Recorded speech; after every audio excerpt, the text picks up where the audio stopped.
할렐루야. 주의 이름 찬양합니다. 예. 오늘 성탄절을 맞아서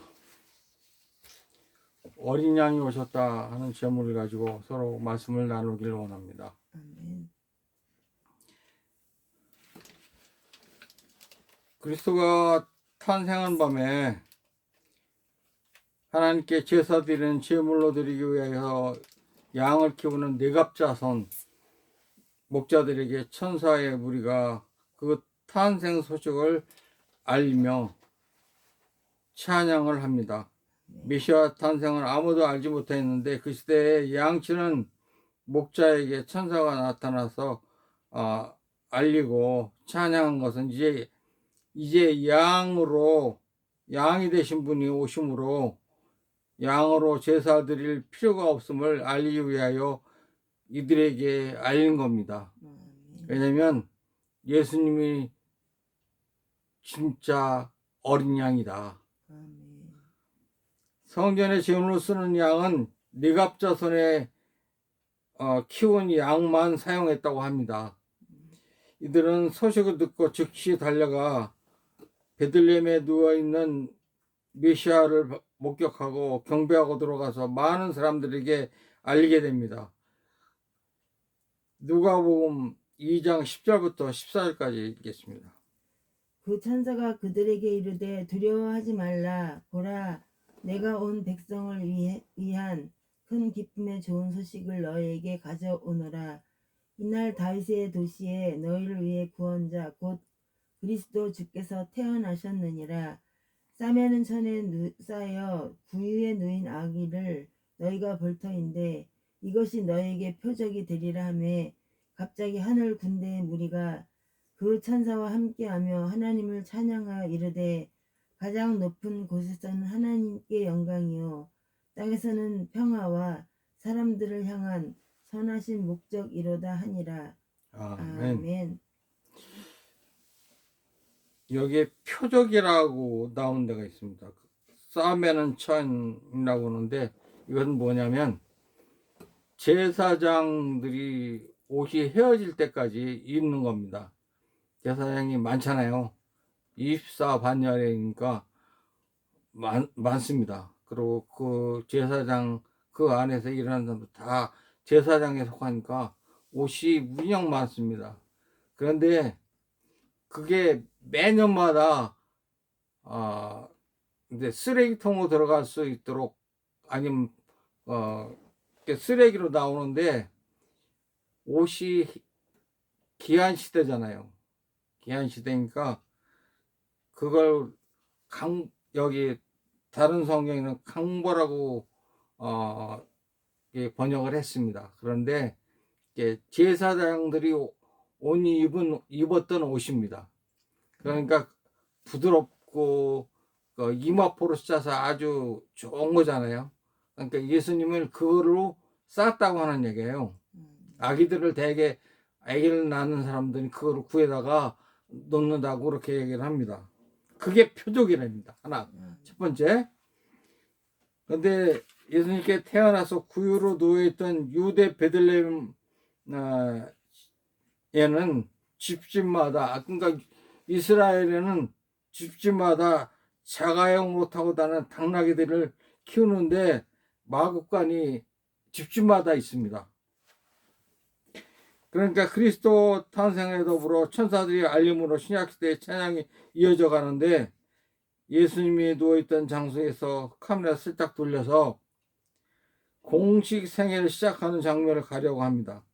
예수님이 태어나신 구유와 공식 생애의 시작 장면을 자연스럽게 연결하면서 그분이 구유로 오신 목적을 말씀드리려고 합니다. 그 장면에는 자연스럽게 침례 요한이 등장합니다. 여기 침례라고 하는 건 지금 우리가 세례를 받기 때문에 침례라고 하니까 뭐 거부감이 있을지 모르지만 그 당시에는 침례입니다. 지금도 침례교에서는 침례를 합니다.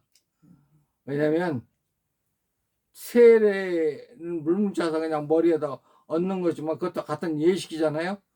그렇지만 침례는 물 속에 들어갔다가 나오는 겁니다. 예수님이 했던 방법이 그 방법입니다. 요한복음 1장 1절부터 5절입니다. 처음에 말씀이 계셨고 말씀이 하나님과 함께 계셨으며 말씀이 하나님이셨더라. 바로 그분께서 처음에 하나님과 함께 계셨고 모든 것이 그분에 의해 만들어졌으니 만들어진 것 중에 그분 없이 만들어진 것은 하나도 없었더라. 그분 안에 생명이 있었으며 그 생명은 사람들의 빛이더라. 그 빛이 어둠 속에 비치되 어둠이 그것을 깨닫지 못하더라. 아멘. 예수님 안에 생명의 빛이 있다고 말씀하셨습니다. 창조주, 요한복음은 창조주로 나옵니다. 다른 성경에는 왕으로 나오기도 하고 종으로 나오기도 하고 뭐 이런 식으로 나오는데 여기는 창조주로 나옵니다. 예수님 오늘은 침례 요한이 증거에 대해서 이야기를 하면서 예수님이 양으로 오신 그 이야기를 서로 하려고 합니다. 요한복음 1장 29절부터 30절 말씀 읽겠습니다. 다음날 요한이 예수님께서 자기에게 오신 것을 보고 이르되 세상 죄를 제거하시는 하나님의 어린 양을 보라.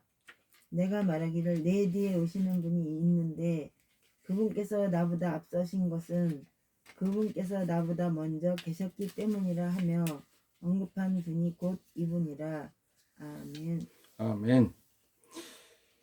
세요한이 그렇게 이야기를 하면서 보라 세상 죄를 제거하시는 어린 양이로다. 그래서 하나님의 어린 양이로다 그렇게 써있죠. 그걸 공개적으로 소개합니다. 예수님을 공개적으로 세상에 소개하는 말입니다. 그러니까 사회자가 무대 뒤에서 등장하는 유명 연예인 이런 사람들을 소개하는 것처럼 침례 요한이 침례를 주면서 계속 많은 사람들이 모였을 때 그 말을 하면서 소개를 하는 겁니다. 하나님 아들이 구원 계획에 따라 이 땅에 오셔서 사역하는데 당연히 준비가 있습니다. 예수님 사역에 준비하기 위해 선택한 사람이 세례자 요한입니다. 그는 세상에 하나님이신 예수님이 그리스도로 오신 분이라고 소개하는 사회자였습니다. 그러기에 여자가 낳은 자 중에 요한 같은 이가 없다고 예수님은 소개합니다. 아멘. 요한복음 1장 16절부터 18절입니다. 우리가 다 그분의 충만하심에서 받았음에 은혜를 대체하는 은혜니 이는 율법은 모세를 통해 주셨으니 은혜와 진리는 예수 그리스도를 통해 왔기 때문이라. 아무도 어느 때나 하나님을 보지 못하였으되 아버지 품속에 계신 독생자께서 그분을 밝히 드러내셨느니라. 아멘. 모세는 율법을 통해서 아무리 연구하고 그 율법의 말씀대로 순종한다 할지라도 하나님에 대한 참 지식을 얻거나 구원을 얻지를 못했다는 뜻입니다. 모세조차도 하나님을 직접 보지 못하고 단지 하나님이 뒷모습 그림자만 보았습니다. 오로지 하나님의 아들이 된 분 성육신으로 하나님을 이 세상에 오심으로 하나님에 대하여 제대로 알게 되었고 인간이 하나님 볼 수 있는 가능성을 열려 주셨습니다. 우리 눈으로 하나님이 오신 예수 그리스도를 보았다는 얘기예요. 출애굽기 33장 22절부터 23절 말씀을 읽겠습니다. 내 영광이 지나갈 때 내가 너를 그 반석 틈에 두고 내가 지나가는 동안 내 손으로 너를 덮었다가 내 손을 거두리니 내가 내 뒷부분은 보되 내 얼굴은 보지 못하리라 하시니라. 아멘. 이 반석이라고 나오는데 반석은 예수님 품에 숨겨놓는 겁니다. 예수님 반석입니다. 예수님과 침례 요한이 등장할 당시의 시대 배경은 유대 백성이 바벨론 포로에서 돌아온 후 500년 동안 열강의 속국으로 있었습니다. 페르시아를 지배했고 또 그리스, 그러니까 지금 로마죠. 로마가 당시 예수님 오실 때까지 지배하고 있었습니다. 팔레스타인 지방을 다스리고 있는 건 뭐냐면 헤롯 대왕들이 그 세 아들이 분봉왕이 돼서 세 나라를 나눠서 다스리고 있었습니다. 그때 예수님이 오신 겁니다. 그러니까 주 30년경이라고 그랬으니까 티베우스 카르사르라고 하는 그 통치자, 그러니까 황제죠. 카르사르라고 하는 얘기는 황제라는 뜻입니다. 통치할 때 유대 광야에 예언자의 소리가 있었습니다. 세례 요한의 출현은 구약 예언을 성취하는 겁니다. 왜냐하면 그대로 예언하신 것을 그 사람이 와서 그렇게 하고 있었으니까. 마가복음은 요한이 출현에 관련해서 구약의 두 구절을 인용합니다. 광야에서 외치는 자의 소리가 있어 이르기를 너희는 주의 길을 예비하라. 사막에서 우리 하나님을 위해 큰 길을 곧게 만들라. 모든 골짜기가 도두어지며 모든 산과 작은 산이 낮아지고 구부러진 곳이 곧게 되며 험한 곳이 평탄하게 될 것이요. 창조주의 영광이 나타나고 모든 육체가 함께 그것을 보리라. 창조주의 입이 그것을 말씀하셨느니라. 아멘. 여기에 보면 이사야에 있는 말씀입니다. 이사야 40장에 있는 말씀을 마가복음이나 요한복음에 이렇게 포함이 되어 있습니다. 그 다음에 말라기 3장 1절 읽겠습니다. 만군의 창조주가 말하노라. 보라, 내가 내 사자를 보내리니 그가 내 앞에서 길을 예비할 것이요 또 너희가 구하는 주가 갑자기 자신의 성전에 임하리니 곧 너희가 기뻐하는 언약의 사자라. 보라, 그가 임하리로다. 아멘. 예수님이 자기 성전에 오셨다는 얘기예요. 자기 성전에 올 것이라는 걸 말라기서가 400년 전에 예언한 얘기입니다. 그 얘기를 믿어야 되는데 안 믿었다는 얘기죠. 요한은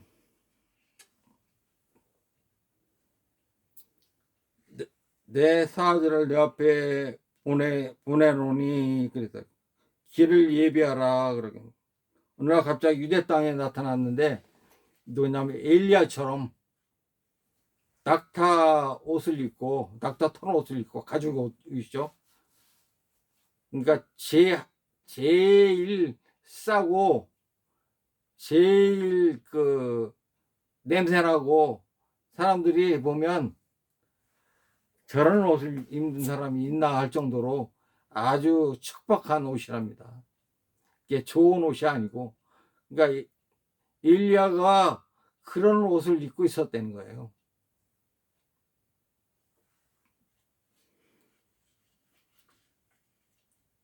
예수님 오시기 전에 700년 전에 선지자도 예언했는데 그것이 요한이 오므로 그 사역을 시작함으로 그대로 보여준 거야. 그러니까 예수님은 뭐라고 그랬냐면 요한은 엘리야다 그렇게 얘기를 했어요. 엘리야다. 너희가 엘리야답게 인정을 안 했을 뿐이다 하는 얘기예요. 말라기 선지자 이후 400년간 이스라엘에게 하나님의 음성이 들리지 않았습니다. 당시 유대 사회는 정치, 경제적으로 로마 속국이었고 구약에 예언된 메시아가 오기를 간절히 기다렸습니다.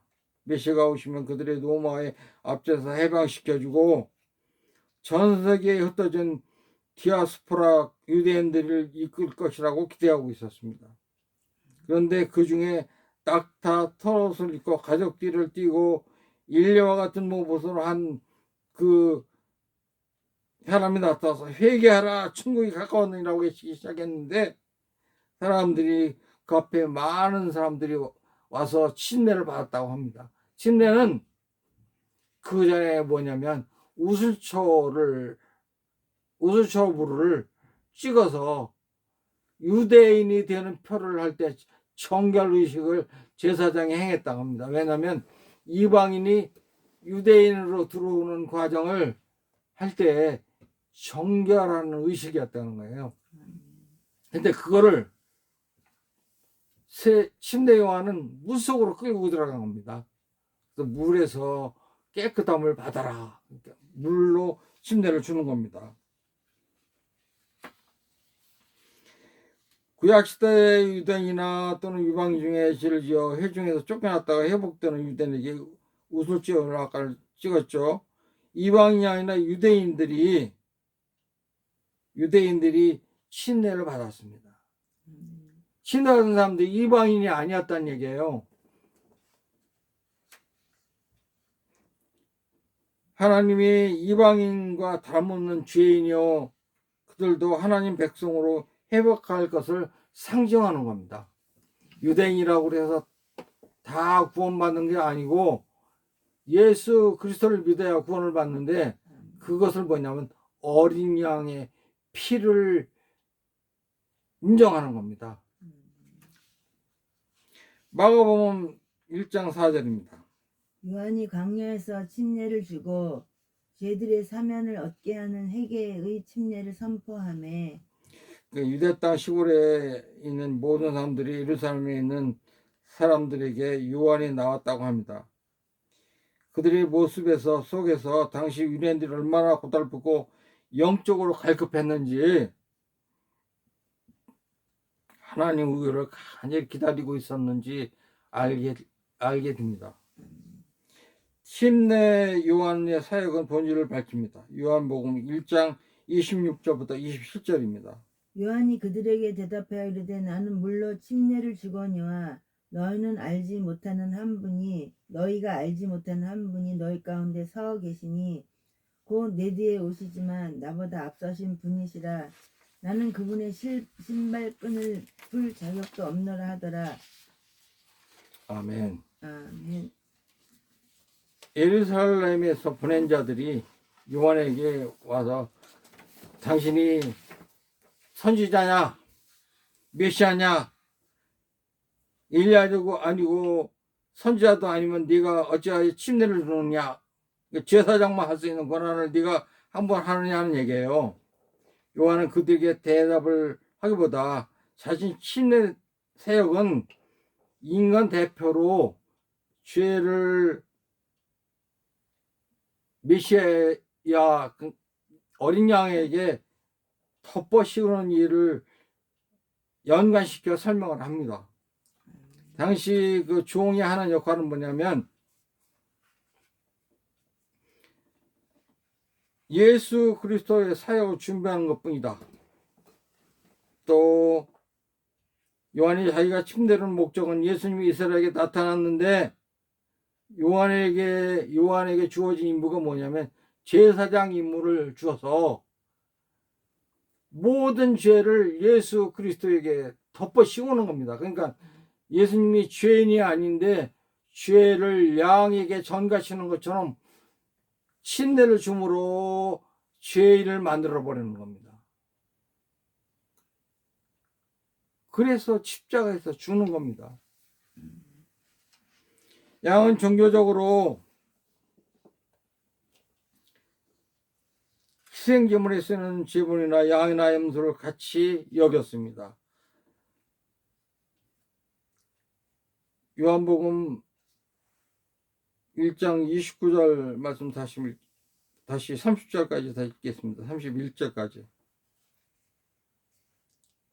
다음날 요한이 예수님께서 자기에게 오시는 것을 보고 이르되 세상 죄를 제거하신 하나님의 어린 양을 보라. 내가 말하기를 내 뒤에 오시는 분이 있는데 그분께서 나보다 앞서신 것은 그분께서 나보다 먼저 계셨기 때문이라 하며 언급한 분이 곧 이분이라. 내가 이분을 알지 못하였으나 그분이 이스라엘에게 드러나야 하므로 내가 와서 물로 침례를 주노라 하니라.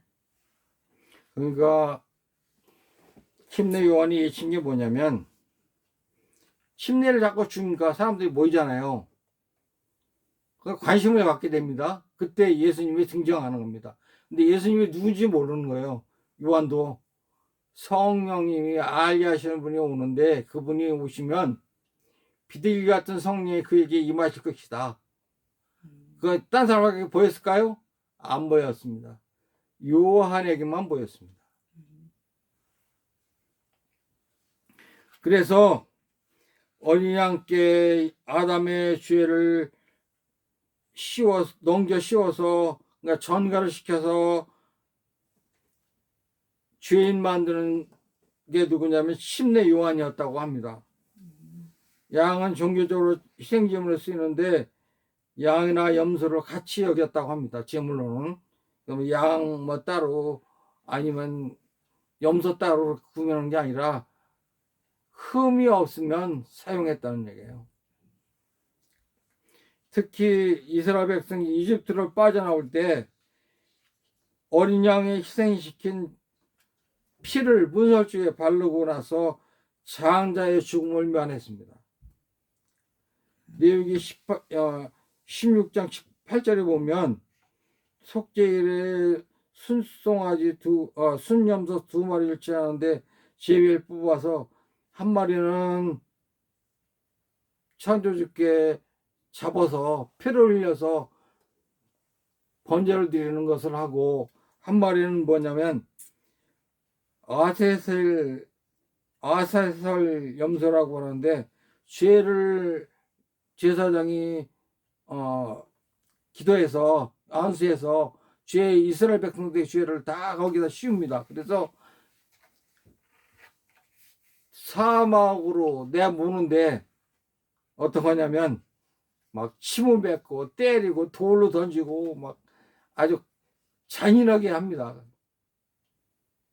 피를 막 흘리게 하고 그게 뭐냐면 예수님이 십자가에 끌려가시면서 그 고통당하는 것을 그 아세살 양이 다 당하는 겁니다.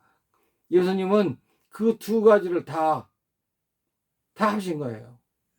십자가에서 죽기도 하셨고 끌려가면서 피 흘렸고 돌도 맞고 침도 뱉고 욕도 먹고 막 그게 다 아세살 염소에게 하는 행위였다고 합니다.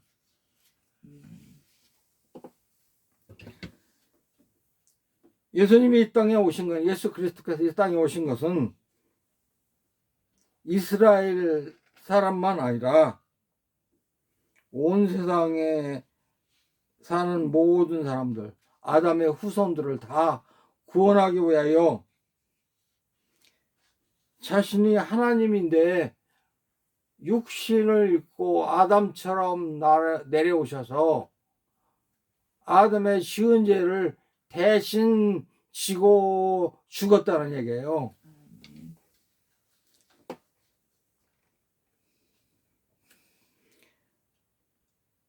예수님은 하나님의 어린 양으로서 사람들이 생명 주기 위해 자기의 생명을 주셨습니다.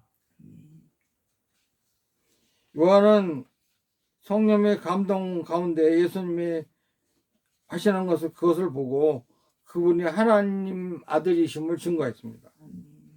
하나님의 아들은 요한복음에 나오는 예수님의 대표적인 칭호입니다. 요한복음 1장 18절 말씀 읽겠습니다. 아무도 어느 때나 하나님을 보지 못하였으되 아버지 품속에 계신 독생자께서 그분을 밝히 드러내셨느니라. 아멘. 아멘. 하나님은 독생자라고 되어 있지만 독생하신 하나님이라고 하는 그 번역이 맞습니다. 독생하신 하나님. 그분만 하나님이시고 육신을 입고 오신 하나님이었다는 거예요. 영에 있을 때는 모세도 하나님을 보지 못했는데 육신으로 오니까 보여주시잖아요. 빌립이 그랬잖아요. 아버지를 보여달라고 하니까 내가 이때까지 3년 반 동안 나하고 같이 있으면서 아버지를 보았거늘 그랬거든. 아버지를 보았거늘. 아버지를 보여달라고 하느냐. 그러니까 우리 눈이 어두워서 예수님이 하나님이신 것을 모른다는 얘기예요.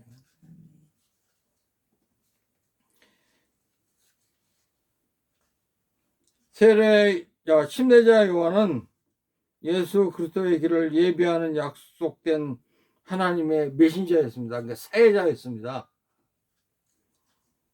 영적으로 분별력이 있어야 합니다. 요한은 하나님 말씀과 성령의 증거가 있었기에 구약의 예언을 예수님과 연결시켜주는 중간 다리 역할을 했습니다.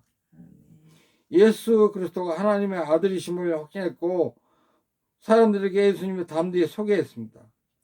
또 우리도 예수님처럼 요한처럼 성령님이 인도하신 가운데 영이 눈이 떠져서 밝아져서 남들이 보지 못하는 것을 보고 남들이 하지 못하는 걸 하면서 예수 그리스도를 증거하는 삶을 살아야 하겠습니다.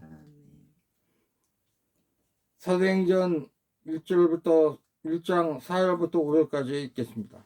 또 그들과 함께 모이사 그들이 예루살렘을 떠나지 않고 아버지의 약속하신 것을 기다리라고 그들에게 명령하셨느니라.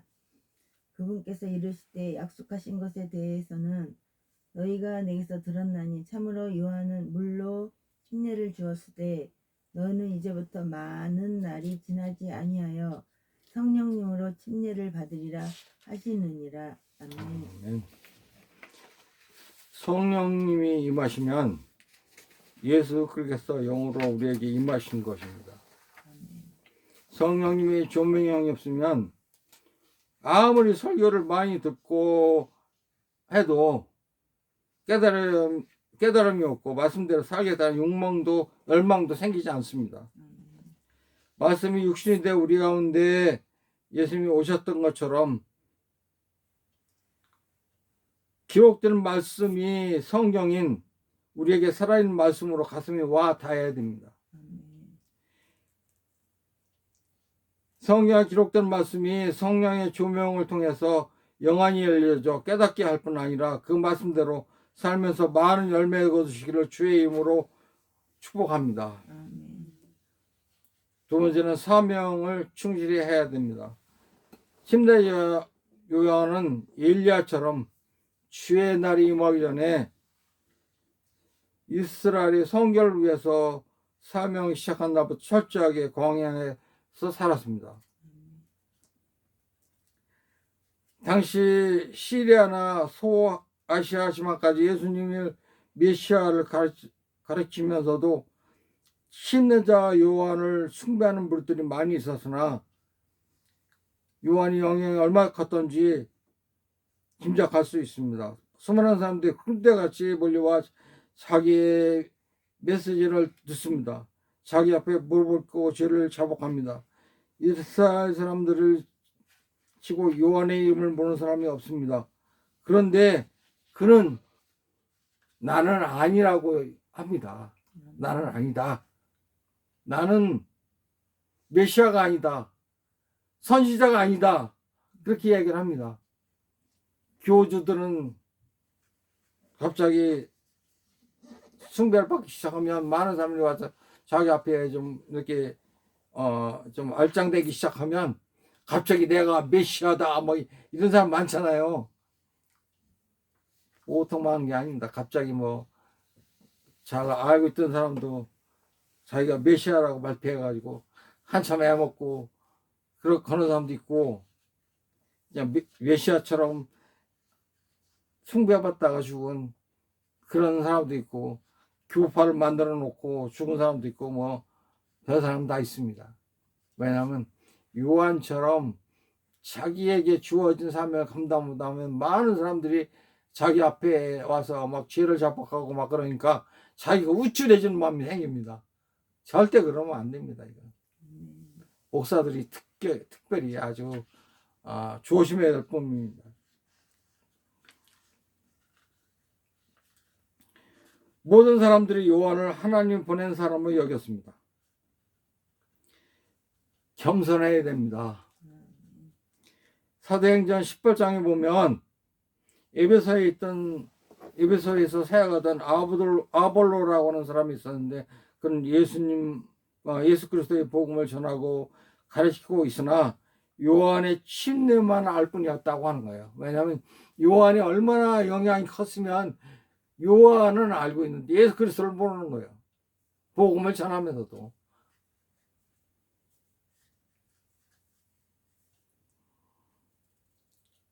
이때 우리가 우쭐하고 하는 그 마음에 들면 그대로 엎드려야 됩니다.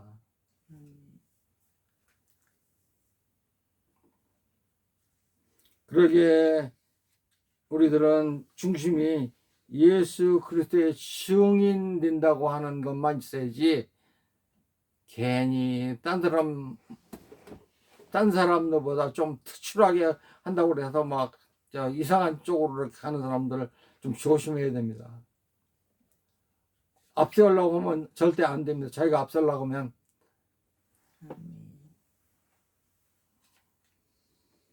요한복음 3장 29절부터 30절 읽겠습니다.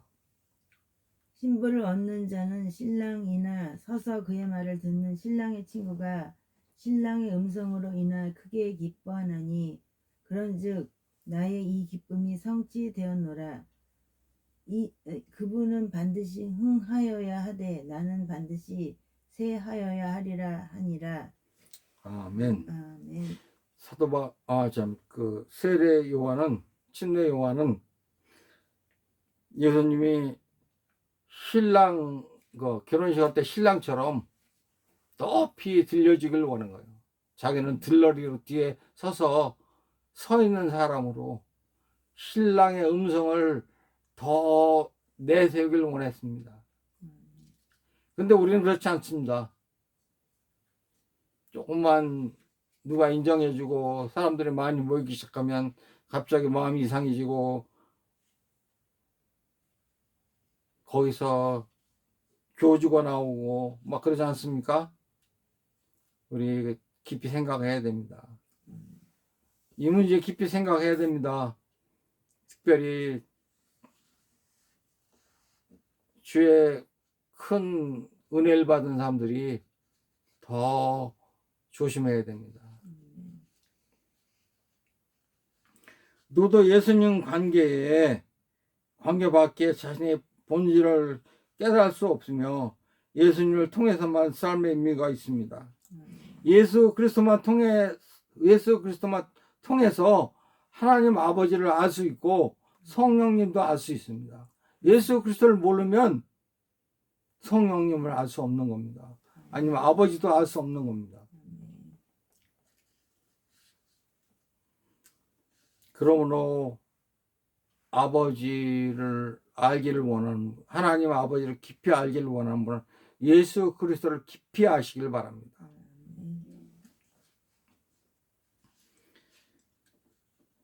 누구나 예수님과 관계밖에 자신의 본질을 깨달을 수 없으며 사람들은 자기 이루어놓은 일이나 업적을 알리고 싶고 남들이 칭찬해 주면 좋아합니다. 사람들이 일을 하는 사람들이나 누구나 겸손하게 자기의 한계를 인정할 줄 알아야 되는데, 이럴 때 지속적으로 주님의 손을 붙들려서 쓰임받기를 원합니다. 예수 그리스도의 증인이 되어야 됩니다. 사도행전 1장 8절입니다. 오직 성령님께서 너에게 임하신 뒤에 너희가 권능을 받고 예루살렘과 온 유대와 사마리아에서 그리고 땅의 맨 끝 지역까지 이르러 나를 위한 증인이 되리라 하시니라. 아멘. 요한복음 1장 19절에 보면 51절까지 침례자 요한과 예수 그리스도의 첫 제자들을 예수님 만난 경험을 토대로 예수님 증거하는 내용들이 쭉 나옵니다. 그들은 대한 이해가 예수님에 대한 증언이 됩니다. 모든 성도들도 하나님의 계시와 구원 강야로서 예수님의 삶과 행적도, 즉 복음을 제대로 이해하며 그들처럼 신앙을 고백하고 그들처럼 예수님 앞에 대한 증인의 역할을 할 것을 요한은 암시를 하였습니다. 이사야 43장. 이 백성은 내가 나를 위해 지었나니 그들이 나에 대한 찬양을 전하리라. 이 찬양이라는 단어가 좀 귀한 단어인데 어떤 성경에는 찬송하게 하리라 이렇게 번역한 성경도 있습니다. 근데 여기 찬양이라고 번역하는데 찬양이라는 건 뭐냐고 하면 칭찬하며 날린다는 뜻입니다. 그러니까 노래한다는 뜻이 아닙니다. 이게 노래만 한다고 생각을 하니까 자꾸 그 이상한 쪽으로 가게 되는데 그게 아니라 예수님을 칭찬해서 널리 알리는 백성으로 누구 삼았냐면 이스라엘 백성들을 삼았다고 하는 거예요.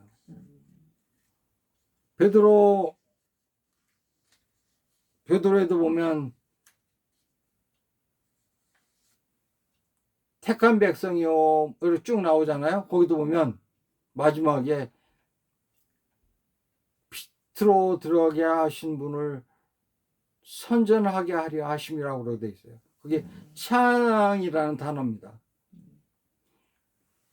그러니까 찬양이라는 단어는 찬양은 예수 그리스도를 널리 알리는 겁니다.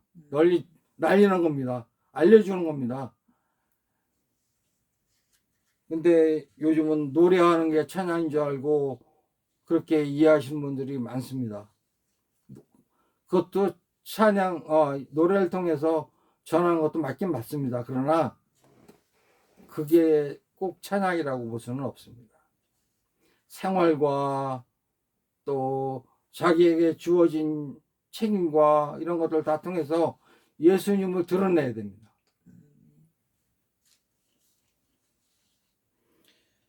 우리는 각자 하나님의 목적과 우리에게 주신 사명을 깨닫고 우리의 사람을 통해서 다른 사람에게 예수 그리스도를 보여주어야 합니다. 드러내야 됩니다. 침례자요한의 모습은 하나님 목적을 잘 분별하였습니다. 자기는 아니다고 하는 얘기예요. 자기는 아니다. 나는 아닙니다 하고 이렇게 선을 그을 수 있는 사람이 되어야 됩니다. 인간은 길어봤자 100년입니다. 100년 넘어서 인도네시아에서 140까지 사는 분이 있는데 그분은 소원이 하나 있는데 제발 죽는 게 소원이라고. 자기 아들 5명 있었는데 자기만 남겨놓고 다 죽었다는 거예요. 먼저 다 죽었는데 손자의 손자 증손자까지 나왔는데 그들이 할아버지 언제 돌아가셔요 한다는 거예요. 그래서 그들은 마지막에 아팠을 때 병원에 안 가고 내 소원대로 죽게 좀 내버려둬라. 그래서 집에서 죽었다는 거예요. 140되는 날. 그래, 우리가 죽는 게 소원인 사람들이 되지 말고 하나님 말씀을 전하다가 시간이 없어서 왜 이렇게 시간이 없는 거야. 나는 시간이 없는 사람이 되시길 바랍니다. 주의 말씀을 전하기 위해서 늙을 새가 없는 겁니다. 늙을 새가 하루가 어떻게 지나가는지도 모르고 지나갑니다. 세자 요한같이 사명 충실하기 위해 광야의 삶을 살지 못하더라도 그런 사는 연습을 좀 해나가길 바랍니다. 예수님처럼 하나님의 미랄이 되어 그리스도를 사모하는 모든 사람들에게 씨를 나눠줄 수 있는, 생명을 나눠줄 수 있는 그런 사람들이 되어지기를 우리 주 예수 그리스도의 이름으로 축원합니다. 아멘. 기도하겠습니다. 하나님 아버지, 주의 이름 찬양합니다. 우리가 조금만 잘되고 칭찬을 들으면 교만해져서 뱀처럼 머리가 하늘 높은 줄 모르고 들고 다닙니다.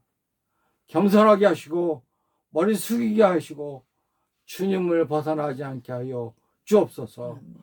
침례 요한처럼 자기 사명을 잘 감당하다가 주님 앞에 불림을 당하는 사람들 되게 하여 주옵소서. 네. 우리 주 예수 그리스도의 이름으로 축원합니다. 기도합니다. 아멘. 아멘.